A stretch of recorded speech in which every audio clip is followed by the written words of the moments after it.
Hi hello guys, നിങ്ങളിത് കാണുന്നുണ്ടോ? എൻ്റെ മുന്നിലുള്ളൊരു പേപ്പർ. അവിടെ അക്ഷരത്തെറ്റാണെങ്കിലും ഒരു ചെറിയ ഡയറീൻ്റെ കഷ്ണമാണത് കാണുന്നത്. എൻ്റെ മകൻ്റെ ഒരു ഡയറിയാണത്. അവനിവിടെ ഇല്ല, അവനിപ്പോൾ എൻ്റെ വീട്ടിൽ സ്കൂൾ പൂട്ടിയതുകൊണ്ട് പോയതാണ്.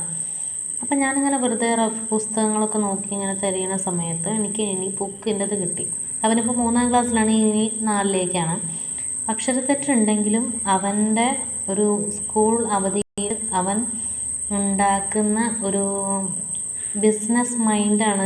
എന്നോട് കുറേ കാലമായിട്ട് ചോദിച്ചു, അമ്മ ഞാൻ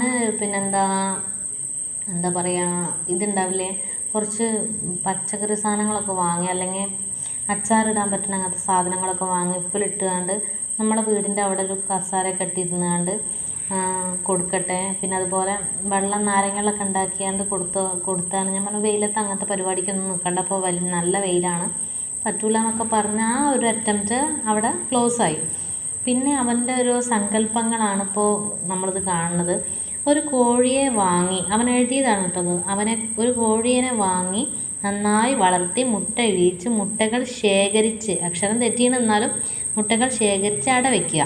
പിന്നെ അതിൽ കുട്ടികളെ ഉണ്ടാക്കി അതിനെയും അടവെച്ച് കുട്ടികളെ ഉണ്ടാക്കി മുൻപേ നമുക്ക് കിട്ടുന്ന മുട്ടേൻ്റെ പൈസ അതിലിട്ടിട്ട് ഒരു തൊണ്ട് വാങ്ങി അതിലിടുക. അതിൽ പിന്നെ ഒരു കൂട് വാങ്ങി കുട്ടികളെ ആ കൂട്ടിലാക്കിയിട്ട് മുട്ടയ്ക്ക് 7 രൂപ വെച്ച് വിൽക്കുക.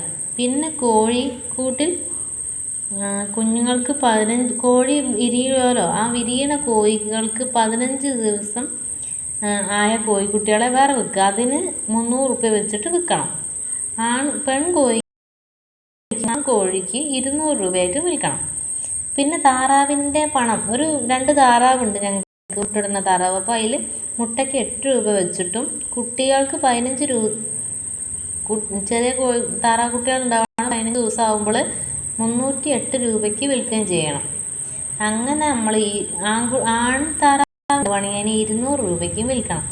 ഇങ്ങനെയാണ് ആ കുട്ടീനെ. എന്നിട്ട് ആ പൈസകൾ കണക്ക് കൂട്ടിയാൽ പണ്ടുണ്ടായിരുന്നല്ലോ നമുക്കൊരു കഥ പഠിക്കാൻ, ഒരു മുട്ട വിൽക്കണ ഒരു ചങ്ങായി നടന്നിട്ട് കുറേ ദിവാസ്വപ്നങ്ങൾ കാണും. എന്നിട്ട് അയാൾ കാൽ തടഞ്ഞ് വീണിട്ട് ആ മുട്ട നന്നായിട്ട് ദിവാസ്വപ്നങ്ങളൊക്കെ അവതാളത്തിലാവുന്ന പോലെ എനിക്കിത്. പക്ഷെ അതിൻ്റെ ഓരോ സങ്കല്പങ്ങൾ ഇങ്ങനെയൊക്കെ ചെയ്താൽ പൈസ ഉണ്ടാക്കാം എന്നുള്ള അറ്റംപ്റ്റ് ആ കുട്ടിക്ക് ഇപ്പോൾ തന്നെ, കാരണം 3ലെത്തി 4ലേക്ക് എത്തണേ ഉള്ളൂ ആ കുട്ടിക്ക് പ്രായം. അപ്പോൾ എനിക്കത് ഭയങ്കര സന്തോഷമായി. കാരണം ആ കുട്ടിക്ക് ഇപ്പം തന്നെ ഓരോന്ന് ചെയ്താൽ ഇങ്ങനെ ആവും എന്നുള്ളൊരു ഇതിൻ്റെ മോനുണ്ടല്ലോ. പക്ഷെ ഞാനെപ്പോഴും ഇങ്ങനെ പഠിക്കാത്തതിനൊക്കെ അങ്ങനെ പറയാറുണ്ട്. എല്ലാ അമ്മമാരും മക്കളെ പറയുന്ന പോലെ തന്നെ. പക്ഷെ ഞാൻ നല്ല കമ്പനിയാണ്. പക്ഷെ അവൻ്റെ പുസ്തകങ്ങളൊന്നും ഞാനില്ലാത്ത ഒരാൾ തൊടുന്ന ഇഷ്ടമല്ല. പക്ഷേ ഇത് കണ്ടപ്പോൾ എനിക്ക് ഭയങ്കര സന്തോഷം. അത് നിങ്ങളും കൂടെ ഒന്ന് കാണിക്കാമെന്ന് കരുതിയിട്ടാണ് ഞാൻ ഈ വീഡിയോ എടുത്തത്. ചിലപ്പോൾ ഈ പുസ്തകങ്ങളൊക്കെ നമ്മൾ എന്തെങ്കിലും കൈമോശം വന്നു പോയതാണെങ്കിലും വീഡിയോ അവിടെ കിടക്കുമല്ലോ, അപ്പോൾ നമുക്ക് എപ്പോഴും കാണാമല്ലോ എന്ന് കരുതിയിട്ട്. ഇതിലെൻ്റെ വീഡിയോ ആദ്യമായിട്ടാണ് നിങ്ങൾ കാണുന്നത് വെച്ചാൽ വീഡിയോ ലൈക്ക് ചെയ്യുക, സബ്സ്ക്രൈബ് ചെയ്യുക. താങ്ക്